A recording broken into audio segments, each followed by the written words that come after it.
टिपू सुलतान हे मैसूरचे धाडसी, दूरदर्शी आणि राष्ट्रभक्त शासक होते. त्यांना मैसूरचं वाघ म्हणून ओळखले जाते, टायगर ऑफ मैसूर.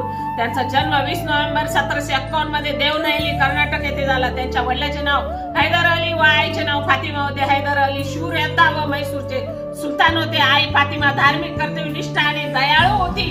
टिपू सुलतानचे पूर्ण नाव सुलतान फतेह अली साहब टिपू होते. बालपणीच गणित, घोडेस्वारी, तलवारबाजी, युद्धकला आणि प्रशासन यांचे त्यांना प्रशिक्षण मिळाले.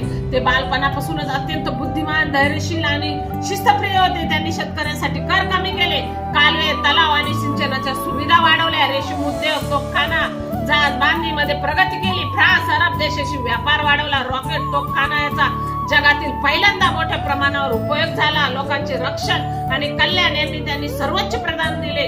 लाचलुचपत थांबून प्रामाणिकपणे प्रशासन उभारले. टिपूंनी ब्रिटिशांविरुद्ध 4 मैसूर युद्ध लढली. त्यांनी फ्रान्स, अरब, अफगाणिस्तान यांच्याशी मैत्री करून ब्रिटिशांना आव्हान दिले. त्यांच्या राज्यकाळात शेती, व्यापार, रेशीम उद्योग, जहाज बांधणी, तोफखाना आणि प्रशासन यामध्ये मोठ्या सुधारणा करण्यात आल्या.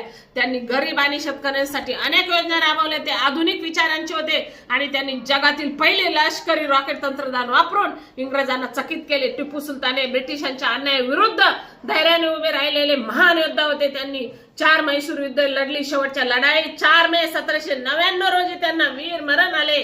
पराभव स्वीकारला नाही.